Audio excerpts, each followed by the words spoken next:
Bom dia, boa tarde, boa noite. Começando o episódio 2 dessa collab especial sobre desenvolvimento institucional. E esse episódio a gente vai tratar dos desafios no horizonte do desenvolvimento institucional das OSCs. Se você chegou direto nesse episódio, te recomendo fortemente escutar o episódio anterior, episódio 1 dessa collab, porque ele vai dar as bases para uma melhor compreensão histórica e conceitual do assunto. Nesse segundo episódio, a gente explora o contexto histórico da pandemia, a partir da pandemia em diante, como que a pandemia, afetou as nossas vidas e, sobretudo, as organizações da sociedade civil e como impulsionou a agenda de DI pelo Brasil. E, claro, essa série especial sobre DI não seria possível sem a parceria do Instituto ACP, cuja missão é potencializar o desenvolvimento institucional das organizações da sociedade civil brasileiras. Eu agradeço demais ao apoio do IACP para viabilizar essa série. E a gente segue nesse segundo episódio com a presença do Domingos Armani, profissional, consultor independente, aí, já com uma larga trajetória nessa agenda de DI.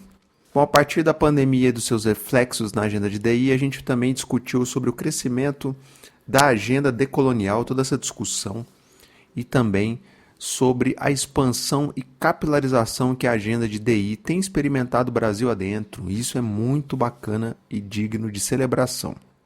E o Armani aprofunda mais as várias abordagens que coexistem na agenda de DI, uma mais, digamos, técnico-gerencial e a outra mais sistêmica, política, trazendo aí, inclusive, referências para quem quiser aprofundar mais nesse tema.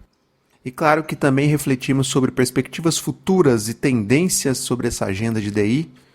Afinal, o que uma organização da sociedade civil deveria priorizar num contexto instável e volátil como o atual? Escuta aí para você entender. E se você gosta do conteúdo que a gente produz aqui, considere se tornar um apoiador ou uma apoiadora do podcast. Junte-se a outras pessoas iluminadas que mantêm esse trabalho de pé.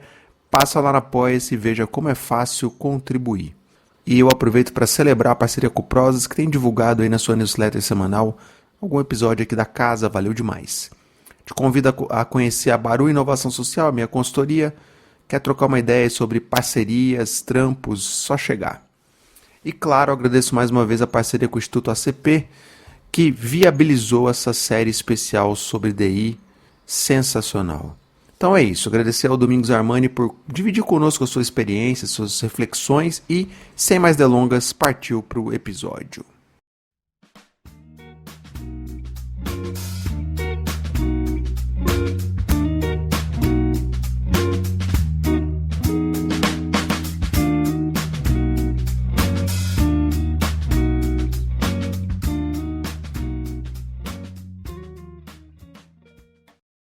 Grande Armani, seja super bem-vindo de novo aqui. Para quem não ouviu, escuta lá o episódio 1, onde a gente traçou uma série de questões importantes, fundamentais de desenvolvimento institucional, e agora a gente vai avançar um pouco mais. Então, só para quem, algum desavisado ou desavisada, dá um alô aí, quem que é o Armani, dá um salve aí para o pessoal, Armani. Tudo bom, Fábio? Prazer estar aqui de novo contigo. Domingos Armani, sociólogo, consultor em desenvolvimento institucional, já quase há 30 anos, radicado em Porto Alegre, Rio Grande do Sul. Excelente. Bom, então, de novo, recomendamos que você escute o episódio 1, mas já partindo aqui. No nosso episódio agora, a gente vai traçar um pouco um marco a pandemia como um momento histórico recente. E a pandemia teve uma série de questões. Eu queria te ouvir em relação a isso, Armani. Como é que você enxerga a pandemia e, sobretudo, pós-pandemia, o quanto a conformação dessa agenda de DI ganhou contornos de novo? É modinha, veio para ficar? Como é que você enxerga? É interessante isso, Fábio, que tu traz da pandemia. A pandemia, de fato, acho que foi é um marco simbólico. Acho que quase ninguém discordaria se a gente afirmar que o fortalecimento institucional, o desenvolvimento institucional das organizações da sociedade civil está vivendo um bom momento, ao contrário dos anos, sei lá, dos últimos 10, 15, 20 anos, onde era uma coisa marginal, mais para rara, de alguma organização internacional, alguma rara organização nacional. Hoje não, hoje a gente tem uma outra situação, a gente pode falar bastante disso, inclusive, sinais disso. E um marco de referência, eu acho que sim, eu acho que a pandemia, não só pela pandemia, mas também pelo contexto que é os anos 2020, 2019, 2020 para cá. Então, a pandemia, eu acho que ela é um fator de realce, de dar mais relevância para a questão do desenvolvimento institucional. Uma série de fatores, a pandemia, ela tem um movimento brusco, abrupto, nos tira do presencial, do social, e nos joga no virtual.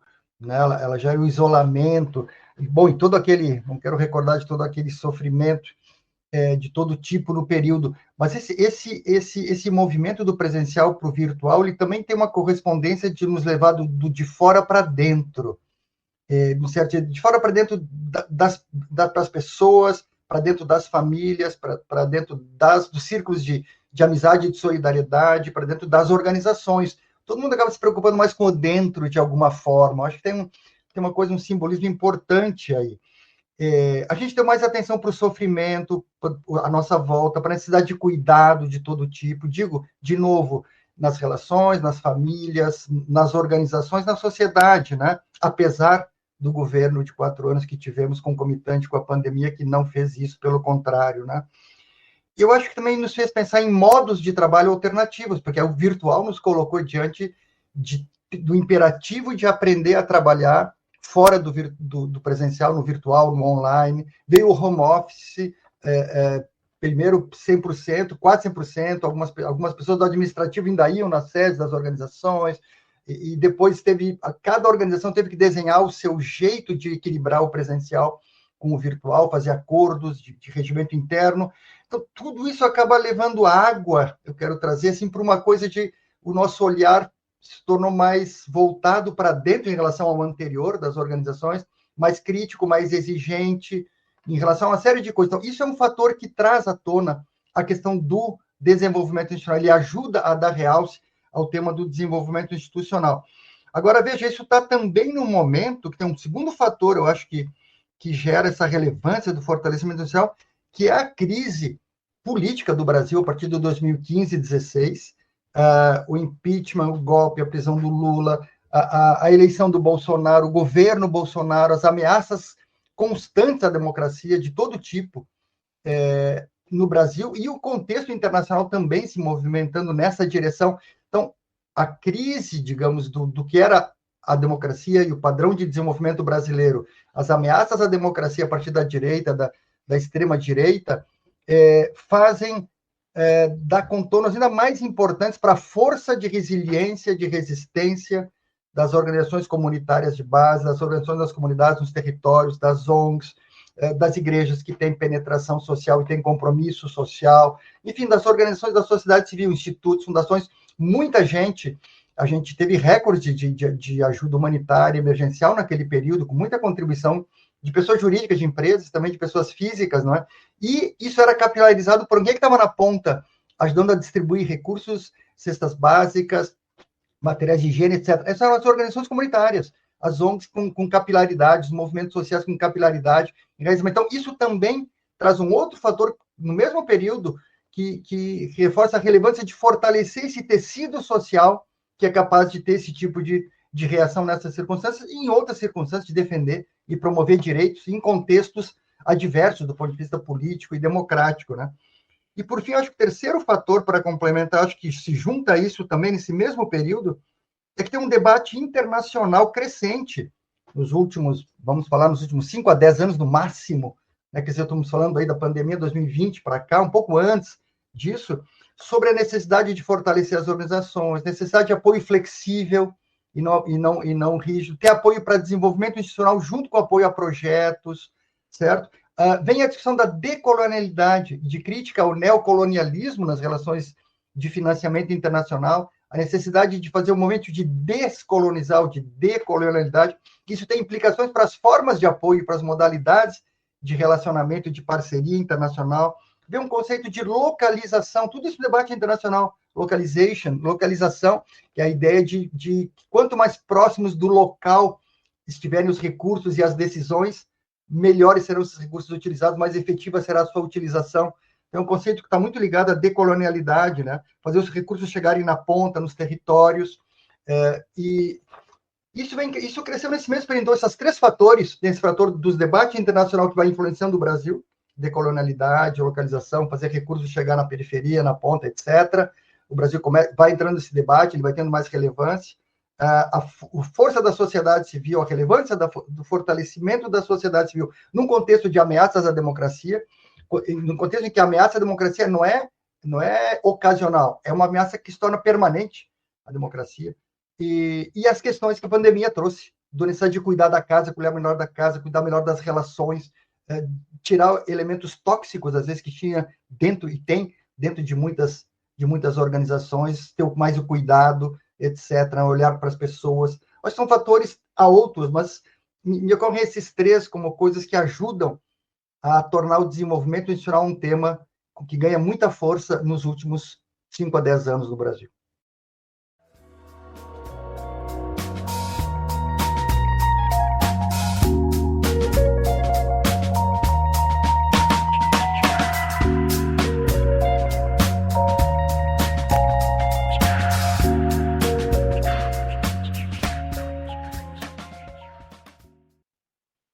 E a gente está vivendo ainda essa onda, né, essa onda alta do tema, que bom, né, aparentemente veio para ficar, obviamente isso requer um tempo histórico para a gente fazer essa reflexão. Muito legal os pontos que você trouxe. Para dar um exemplo aqui, por exemplo, durante a pandemia, a lei Aldir Blanc, né, para a cultura, foi fruto de mobilização intensa, dá para citar vários exemplos, ao mesmo tempo também a gente lidou com um certo paradoxo tinha recorde de doação de mobilização, cesta básica, álcool gel, mas também muitas organizações dessas que estavam lá na ponta, fazendo chegar esse material, questionavam de que, puxa, essa mobilização de recursos não está chegando para pagar custo fixo, salário, aluguel, conta de luz, etc. Então, acho que é um dilema que a gente explorou um pouco já no episódio anterior, mas se você quiser comentar alguma questão sobre isso, fica à vontade. Certo. Eu queria aproveitar para desenvolver um pouco mais nessa linha, alguns sinais positivos que vêm daí.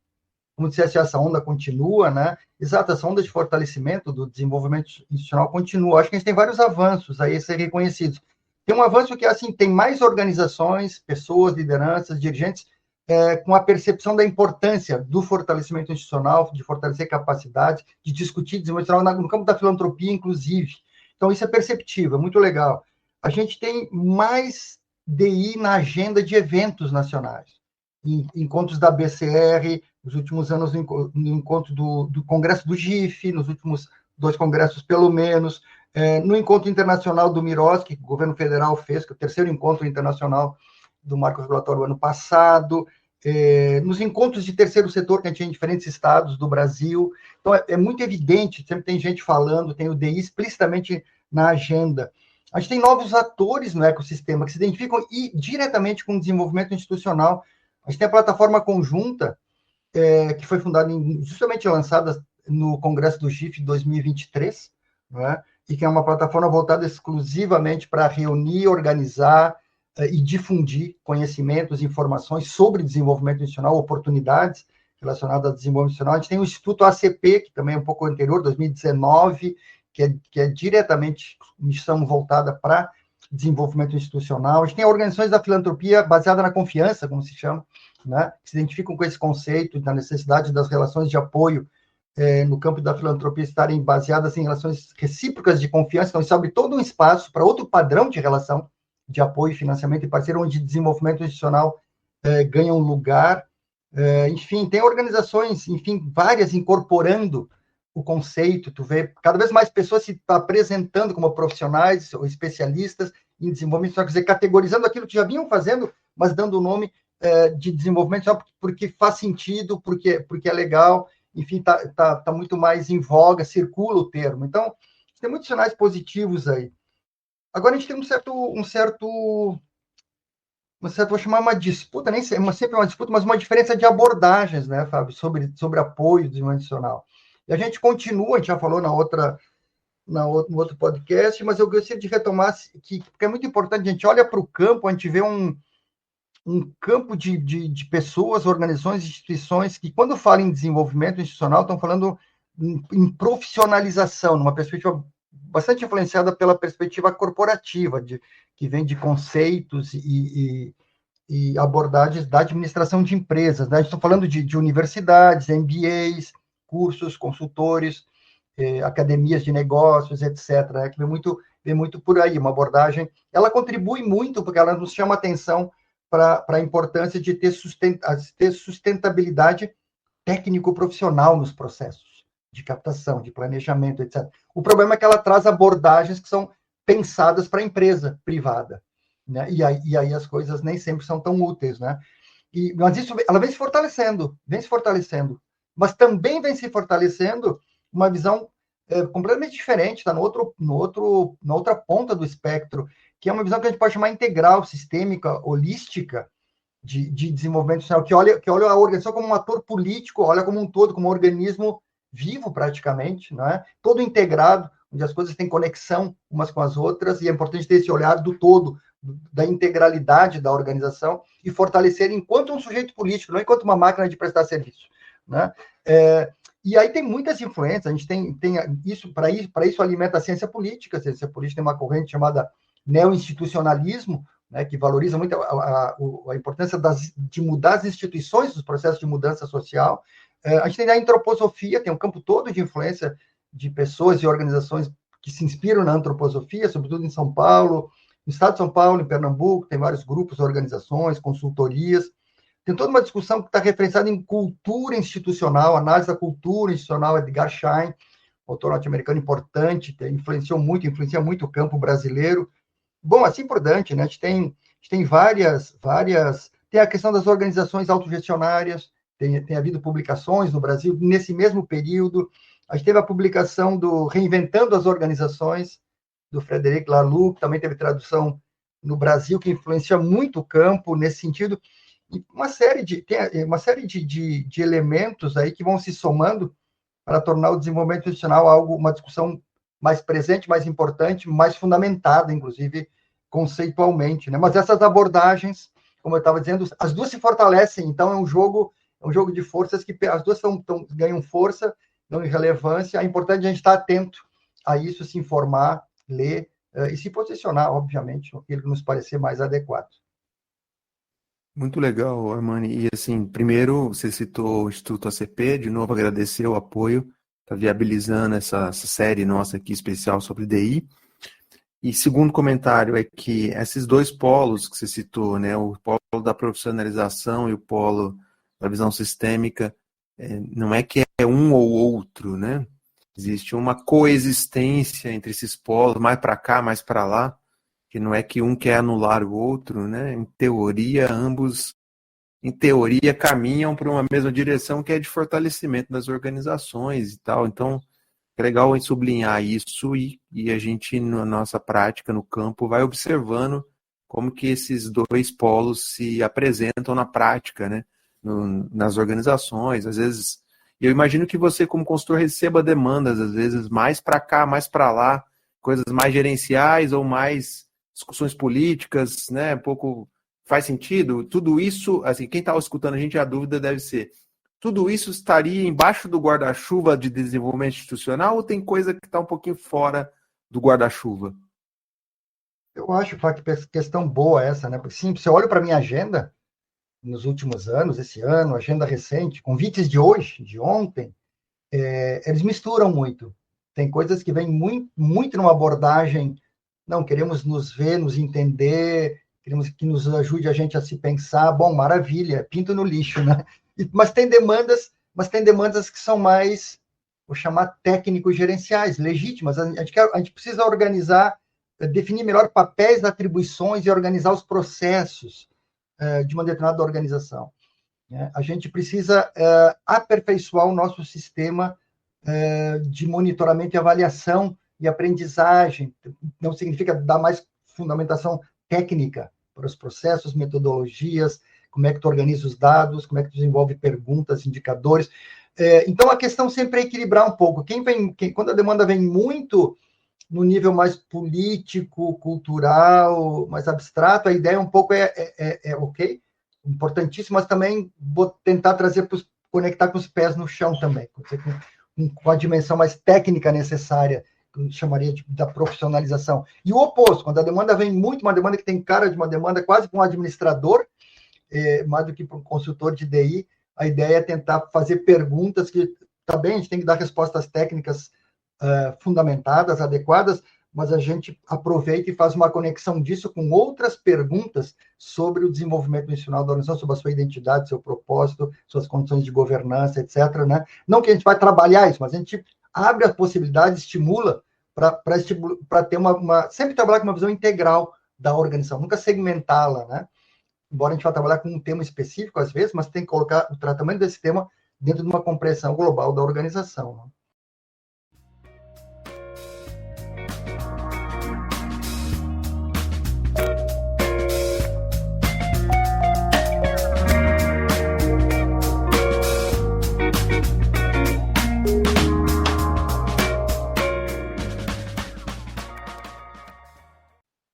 Muito interessante, Armani. Para fechar esse tema e antes de a gente entrar nas tendências, né? Você enxerga que a gente está vendo um mundo de redes sociais, de superficialidade, de lacrações e tal. Você acha que a gente também vai, de alguma forma, observar o fenômeno do DI no nosso campo, nessa chave de pessoas que viram um vídeo, leram lá um parágrafo do tema, de repente se colocando como grandes especialistas em DI? Você tem observado esse processo? Sim, eu diria sim. A gente tem, claro, quando tu tem um tema em voga, um tema que ganha holofotes, mais gente quer estar sob essa luz. Então, obviamente, uma coisa, eu costumo diferenciar, uma coisa é você ser especialista em desenvolvimento institucional, porque você tem muita experiência acumulada em ajudar organizações a se desenvolverem, a se fortalecerem. Outra coisa é você ser desenvolvimento institucional porque você escreve e fala sobre. São coisas diferentes, não é? Então, mas sim, eu acho que é bem-vindo falar. Quanto mais debate, mais gente participando, mais gente dizendo que é especialista, está tudo bem, mas é importante a gente saber que de onde vem essa experiência, que experiência é essa experiência das pessoas, dos sujeitos, né? Talvez o desenvolvimento institucional ele não vai permanecer sempre nessa onda que está agora. Vamos aproveitar a onda agora da qualificação, falar, escrever, divulgar. Esse teu podcast é importante nisso também, maravilha. Ele vai se estacionar, se acomodar talvez num outro patamar, né? Mas a questão de fundo do desenvolvimento institucional, ela não some, porque é aquilo que a gente começava a conversar no início do nosso podcast anterior, que afinal de contas, o desenvolvimento institucional quais são as formas que a gente se dá para promover causas de mudança social, de dignidade humana, de direitos na sociedade. Luta social, ativismo, isso não vai desaparecer, pelo contrário.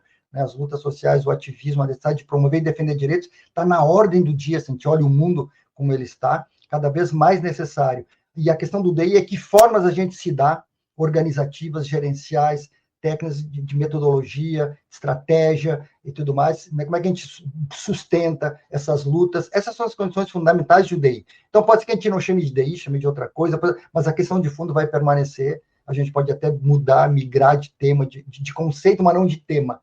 O tema das melhores formas para dar viabilidade, sustentação e efetividade às lutas sociais não vai desaparecer. Mudanças de nome, de conceitos podem ocorrer, mas isso é permanente. Bom, Armani, e se a gente olhar para tendências? Tem movimentações acontecendo ao redor do mundo, ou seja, não é só o Brasil que está lidando com essa agenda em alta. E te ouvir em relação a isso, o que você tem observado de aspectos interessantes aí ao redor do mundo, e eventualmente também no Brasil, sobre o crescimento da agenda de DI? Tu sabe que eu tive pensando, fui fazer uma pesquisa e consultei um ou dois colegas que por acaso tinha reuniões e tal, e eu não vejo movimentos de mudança no DI, movimentos alvissareiros, como eu diria no passado, no plano internacional. O que tem de legal no plano internacional que se conecta é a discussão de decolonialidade. Essa discussão de decolonialidade ela vai dar muito ainda o que falar, ela está chegando cada vez mais no Brasil. A Rede Como A, né, que é a rede de fundos independentes no Brasil, a Rede Como A está conectada com discussões internacionais, tem publicado, traduzido coisas. Acho que é um dos principais canais no Brasil para a gente acompanhar esse debate, se conectar com fontes e tal. Então, daí sim é importante, porque ela abre toda uma discussão, por exemplo, quem é que define o que é uma organização boa, forte, saudável? Até hoje foi o Hemisfério Norte que definiu para a gente. É um pouco isso, assim, o que é um Brasil desenvolvido? É copiar o padrão de desenvolvimento do Hemisfério Norte e no Ocidente. Sempre foi isso, né? E a gente está sempre achando que a gente está atrás. Nunca é buscar um desenvolvimento autóctone que a gente acredite que seja melhor para a gente. Então, do ponto de vista do que é uma organização da sociedade civil forte, qualificada, saudável, exitosa, a gente tem que discutir. A decolonialidade, ela abre isso. Um outro tema ainda mais sensível, Fábio, o que é um sistema de monitoramento e avaliação que nos sirva, que não é feito para servir o financiador, é para servir a nossa missão, o nosso propósito, o nosso jeito de ser e de atuar como sociedade brasileira em diferentes campos, no campo da luta indígena, quilombola, periférica, do movimento negro, do movimento feminista e assim por diante, né?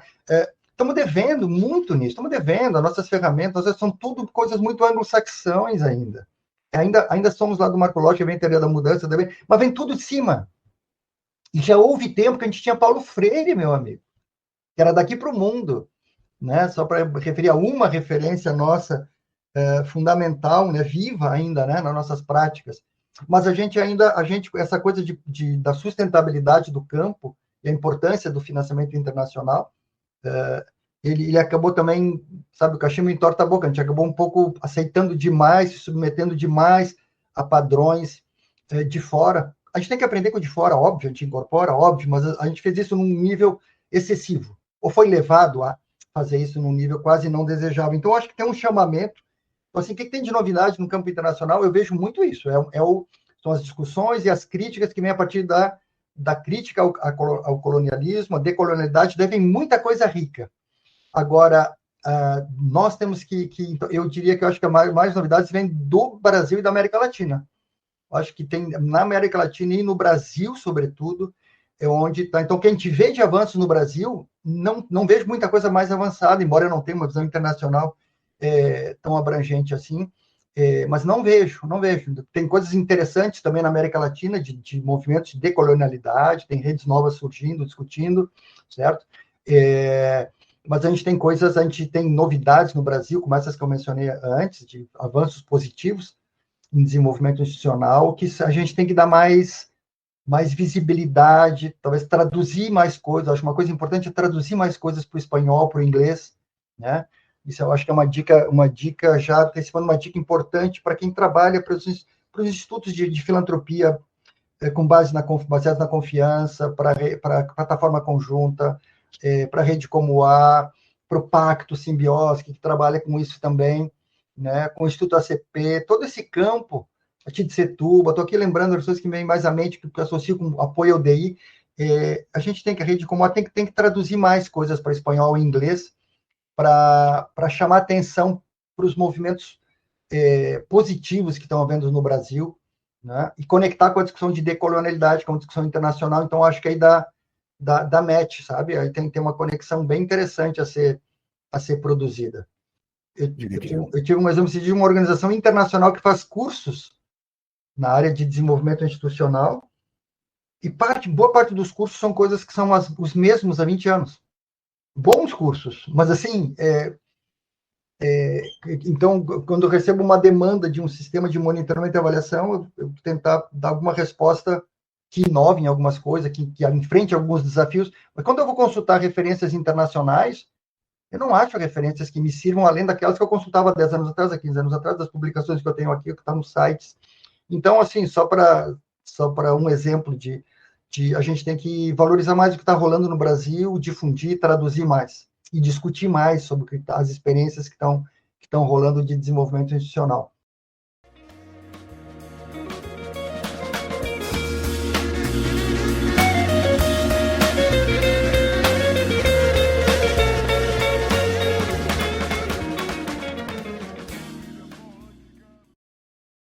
Acabei de fazer um estudo, mapeamento do ecossistema de apoio ao DI no Brasil. Né? Tá em inglês e está em português, está no meu site, está na plataforma conjunta também, e no site do Intrac, em Oxford, está em inglês. Ele mapeia, e o que eu digo lá, que a gente não tem um ecossistema de apoio ao DI no Brasil. A gente tem um quase ecossistema. A gente tem organizações, tem a plataforma conjunta, a gente tem algumas instituições filantrópicas, os fundos, mas isso tudo não está integrado, conectado como um campo que se discute, que se reconhece. Ainda não. E precisamos caminhar para isso. Talvez esse seja um passo importante, fundamental, para ajudar a responder a tua pergunta, que a gente possa caminhar para ter encontros, seminários, conexões entre quem está interessado e executa, pratica o apoio ao desenvolvimento institucional, tem encontros que discutam isso, discutam o campo, discutam as condições de fortalecimento desta questão e deste campo. Pô, sensacional, Armani. Bom, quem está escutando, o link na descrição para acessar esse mapeamento, né? Claro. Bom, você já trouxe, antecipou alguns cenários futuros aqui. A gente não tem bola de cristal, mas a gente sempre gosta de fazer projeções aqui. Acho que me parece que uma delas é essa, né? É um pouco criando caldo para a constituição de um campo, de a gente enxergar como um campo de DI, de um ecossistema de DI no Brasil. Além dessa, que outras que você tem observado como perspectivas, cenários de futuro? Olha, tem uma coisa que eu acho que é bem importante, que as organizações da sociedade civil, sobretudo o que a gente chama de ONGs ainda, né? Mas tem uma coisa de se conectar melhor com a base social, com as comunidades, com os territórios, maior interlocução, maior interação, mais cocriação. Eu diria que quase o futuro, eu vejo essas organizações como organizações em movimento, sabe? Organizações movimento, organizações em movimento, conectadas com o movimento social, com a movimentação social lato sensu, né? Dentro das suas causas, né? Essa conexão é fundamental, porque a gente perdeu muito, às vezes, a gente perdeu muito alguns vínculos orgânicos, de organicidade política, de organizações com os campos respectivos, ou quem está ativo, produzindo movimentação social naquele campo. Às vezes tem até conflitos, distanciamentos. Acho que a gente tem no futuro que reconstituir, onde isso é frágil ou é insuficiente, reconstituir esses vínculos das organizações com os atores políticos que fazem movimentação social nesses campos, que são diferentes tipos de organização, de natureza diferente, mas estão dentro do mesmo campo de lutas e de disputa. Então, me parece que isso é uma coisa fundamental. A outra é mais ação integrada. A gente trabalha muito como consultoria com demandas de organizações específicas que quando tu vai ver, faria todo sentido elas integrarem de forma articulada dentro de um território. E não é isso que tu vê. Tu vê cada organização com o seu respectivo recorte de território, né? E o que não fortalece a causa em que elas estão. O quanto que tu consegue fortalecer uma organização dentro de uma causa tem um certo limite, a partir do qual ela não consegue crescer, ela vai crescer se ela se articular com outros, se tiver um plano conjunto. Então tem um desafio enorme, que é político e é cultural também, porque é difícil, de construir intervenções articuladas interorganizações, consórcios, plataformas, sabe, até fusões de organizações mesmo, o que geraria uma potência de trabalho maior, às vezes uma equação de sustentabilidade mais favorável, certo? Maior abrangência de trabalho. Acho que tem um desafio enorme, em muitos territórios dá para se perguntar por que são um trabalho junto com, né? E isso, a crise de sustentabilidade, ou a dificuldade de sustentabilidade, acho que vai colocar isso para muitas organizações, sabe? Acho que isso vai vir cada vez mais. Veja, o tempo que vem aí, Fábio, é um tempo muito incerto, muito instável, imprevisível e ameaçador. No mundo, falo do mundo, né? Mas falo do Brasil também, do ponto de vista climático, geopolítico, econômico, social, enfim, religioso. A gente tem guerras, a gente tem um contexto. Num contexto como esse, eu acho que é fundamental fortalecer o que é próprio. Quer dizer, o que é próprio da organização, o que é próprio do campo, sabe? Então, como o mundo está muito ameaçador, para se posicionar nesse mundo é muito importante cuidar do que é próprio. Significa o que é a nossa identidade, o que é o nosso DNA, o que é a nossa cultura, o que são nossos valores, o que a gente não abre mão, o que a gente tem que fortalecer os fundamentos, sabe? A gente diz no futebol, né? Fortalecer os fundamentos, né? Mas é também reduzir as relações de dependência. Valorizar mais o que é próprio, valorizar e fortalecer o que é próprio. Isso vale para o Brasil, vale para uma organização, né? Conectando com a discussão anterior de decolonialidade.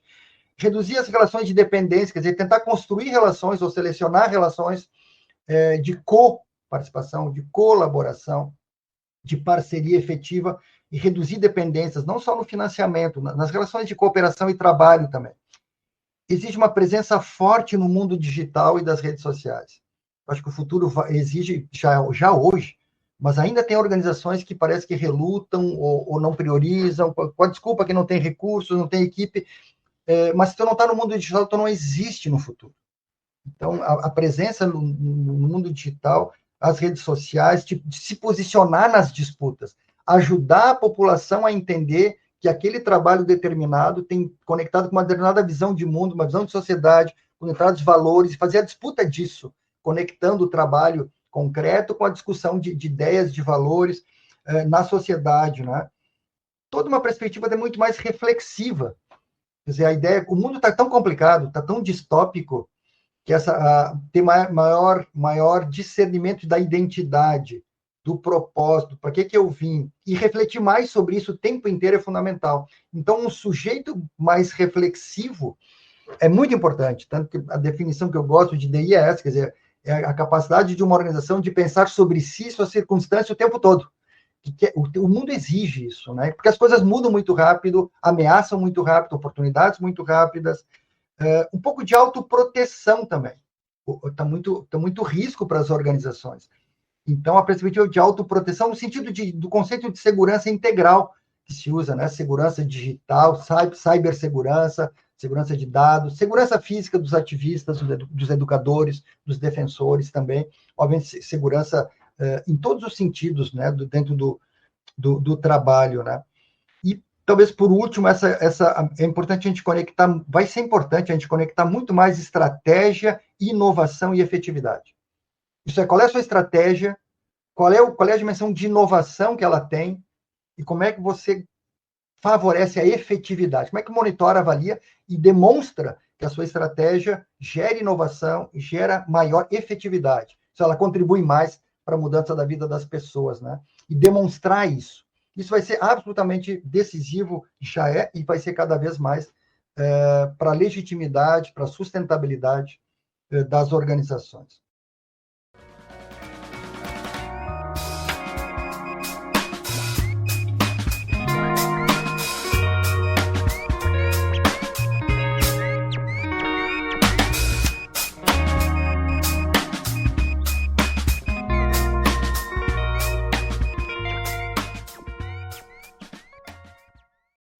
Me lembro do Luiz Fernando Veríssimo, que faleceu há pouco, que disse lá pelas tantas que o futuro era muito melhor antigamente, é a frase dele, né?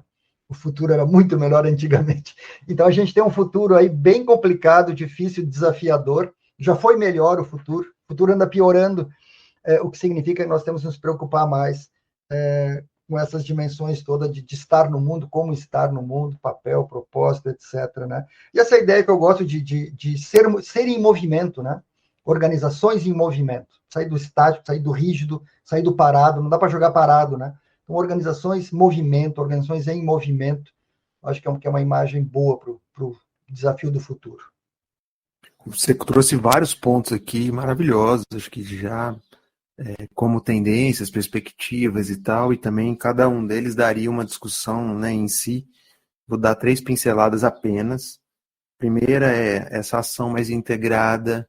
A minha alfinetada é: que pena que os financiadores também não estejam nessa mesma chave. Isso faria muita diferença, mas a gente sabe o desafio que é. O segundo, que é esse fortalecimento da própria identidade da organização versus um cenário que a gente observa hoje, que é a organização a serviço do mercado, né? Como uma espécie como uma consultoria. E o terceiro é da presença digital. Não basta estar presente em todas as redes ou em qualquer rede, mas o mais importante é como, né? Como que você vai estar, o que você vai trazer de mensagem. E tem muita organização perdida, né? Tentando estar presente, tentando se mostrar relevante no mundo digital e, ao mesmo tempo, trocando os pés pelas mãos, né? E, enfim, sublinhando esses pontos, Armani, eu queria te convidar a trazer dicas. Você foi trazendo no primeiro episódio nesse várias referências e todas elas estão aí na descrição dos episódios, mas se quiser sublinhar alguma dica, alguma referência, a gente está carente hoje de curadoria, então quem está escutando e fala, nossa, por onde que eu começo? Eu quero saber mais do tema. E aí eu queria te convidar a fazer esse merchan, curadoria, para quem quer aprofundar mais esse assunto. Certo, vamos lá, algumas dicas. Uma primeira é do meu site, domingosarmani.com/publicações. Nas publicações tem vários artigos pequenos, médios, grandes e mesmo livros, quase tudo disponível para download gratuito. Então, acho que é um ponto de referência. A plataforma conjunta tem muita coisa, recomendo quem não está cadastrado conhecer, se cadastrar lá, tem muita coisa sobre DEI, bem organizado, tem uma curadoria, tem materiais, informações, análise, oportunidades, desenvolvimento institucional, né?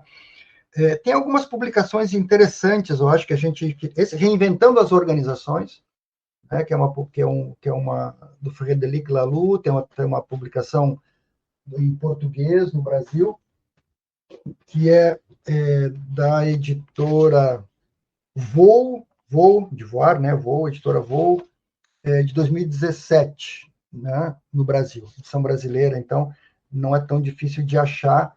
Ele é muito interessante. Ele trata justamente isso. O que significa reinventar as organizações? O que é o perfil das organizações do futuro? Ele trabalha um pouco com isso, né? E traz, com base em estudo de 12 organizações do mundo, públicas, privadas e não lucrativas, não governamentais, e sistematiza isso, né?